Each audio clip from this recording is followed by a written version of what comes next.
Sunday का मामला है, थाना साहिबाद क्षेत्र का। एक पीड़ित अपनी पत्नी के साथ जा रहा था और कुछ लोग वहाँ खड़े हुए उनको फप्तियाँ कस रहे थे, जिसके बाद हाथापाई हुई उन लोगों में उसका विरोध करने पर। और जब थाने के अंदर उसकी शिकायत करने गए तो पीड़ित को ही बिठा लिया गया और उसको 151 में अपनी जमानत करवानी पड़ी। अब जानते हैं पीड़ित से। धमकी दे रहे हैं सर, हम निजी सामान लेने गए थे अपना 25 तारीख का। हम निजी सामान लेने गए थे अपनी फैमिली के साथ में, बच्ची मेरे साथ में थी, वाइफ मेरे साथ में थी। तो हम जैसे हम वहाँ पे गए तो वहाँ पे एक व्यक्ति खड़ा था जिसका नाम बबलू था, वो डीलर है। तो उसने क्या करा, कौन सी जगह का मामला है? ये मोर मॉल है वहाँ पे सेक्टर 5 में राजेंद्र नगर में। तो उन्होंने क्या करा कि मेरी वाइफ को कमेंट करा गलत, फिर मैंने उसका विरोध किया तो उसने मेरी स्कूटी में लात मारी। फिर मैंने बोला कि भाई ऐसा क्यों करा, तो फिर उन्होंने मेरी गिरबान पकड़ी, फिर खींचा खाची हुई। फिर उन्होंने नीचे से 4-5 लड़के बुलाए, फिर उन्होंने मेरे साथ में हाथापाई करने के बाद में उन्होंने मेरे साथ में मेरे को मारा भी। मेरे को यहाँ पे भी चोट लगी हुई है और पीछे भी चोट लगी हुई है और ये गर्दन पे भी है, यहाँ पर ये गर्दन पे भी है, और काफी चोट। फिर उसके पैर में भी चोट है, मेरे ईंट भी मारी है उन्होंने। फिर उसके बाद में क्या, हम चौकी में जाते हैं तो हमारी रिपोर्ट नहीं लिखी जाती। फिर हम उसके बाद में थाने में भी भेजते हैं, हमें चौकी वाले वहाँ भी जाते हैं, फिर हमारी वहाँ पे रिपोर्ट नहीं लिखी जाती। फिर उसके बाद में हम वहाँ पे जाके कार्रवाई करते हैं, वाइफ घर चली जाती है और फिर उसके बाद मैं वहाँ पे होता हूँ, मेरे को बिठा लिया जाता है वहाँ पर, हवालात के अंदर बंद कर दिया जाता है और जो अपराधी है उसकी रिपोर्ट ले ली जाती है वहाँ पर। हम में से किसी की रिपोर्ट नहीं ली गई थी। मैंने 2 बार दी थी, इन्होंने भी दी, इनकी भी रिपोर्ट नहीं ली, उल्टा इन्हें बिठा लिया है। और मेरे साथ दोनों मेरे छोटे बच्चे थे, हम आराम से ही उससे बात कर रहे थे पर उसे बदतमीजी करनी थी, तो इसलिए ये विरोध हुआ था। हमलावर कोई आपकी पुरानी रंजिश हो? हमलावर हमारी कोई रंजिश नहीं है, हमारी अज्ञात व्यक्ति था वो। हाँ, पर वो लेकिन वो पहले से पता लगा जैसा कि हमें कि वो पहले से ही वो मर्डर के केस में भी और वो संगीत हत्याओं के वो उसके ऊपर मामले चल रहे हैं। इस तरीके से हमें बाद में पता लगा, लोगों ने बताया हमें जैसा कि। फिर उसके बाद में क्या हुआ, जैसे कि हम यहाँ पे फिर उसके बाद में हम SSP ऑफिस आते हैं यहाँ पे बताने के लिए कि 2-3 दिन बाद फिर क्या होता है कि हम जैसे हमारे वो आगे पीछे हमारे पूछताछ भी करता है कि ये कहाँ का रहने वाला है, कौन है बंदा ये, इस तरीके की मतलब लोगों को भेजता है हमारे घर पे, हमारे मकान पे, मतलब इस तरीके से।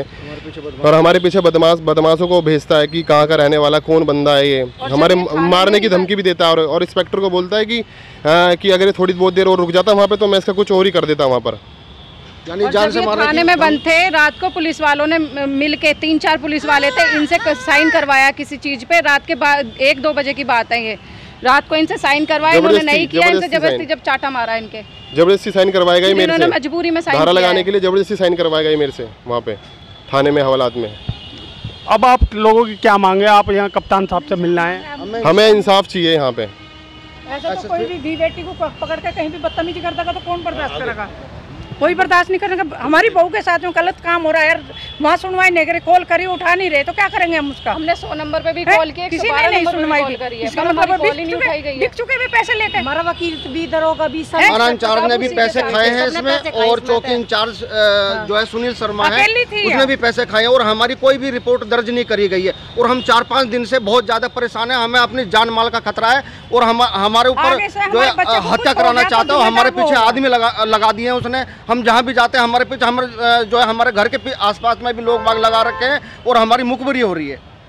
अब देखते हैं कि कप्तान साहब इसमें क्या कार्रवाई करते हैं। पीड़ित परिवार तो कप्तान साहब की शरण में आ गया, लेकिन अगर ऐसे ही चलता रहा तो कैसे पीड़ित लोग अपनी शिकायत लेकर थाने में पहुंचेंगे? लता, आप लोग कप्तान साहब से मिलने आए हैं, क्या है पीड़ित के साथ क्या क्या घटना घटी? जैसा 25 तारीख को मुझे पता लगा था, मैं खुद भी वहाँ पर पहुँचा और मैं 25 सितंबर में पहुँचा, खुद मैंने वहाँ जाके भी कहा, मैंने कहा जी अगर गलती आप ये देखिए कि महिला के साथ जो बदतमीजी हुई है, आपने उल्टा इनके पति को बंद किया हुआ है, जबकि होना क्या चाहिए था कि भाई आपको दोनों पक्षों को बुलाना चाहिए था। अब एक पक्ष जो आप कंप्लेंटर है, आपने उसको हवालात में डाल दिया।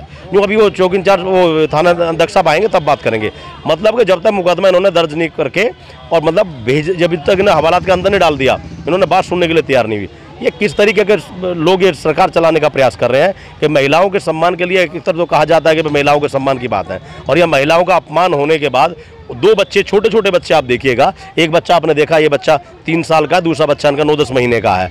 क्या आप कोई भी एक स्वाभाविक आदमी वो देखिए, वहाँ गॉड मॉल के अंदर, वो जो गॉड मॉल नहीं, मोर मॉल के अंदर वहाँ कैमरे भी लगे हुए हैं, कोई 2 बच्चे लेकर पत्नी को लेकर के क्या विवाद करने जाएगा?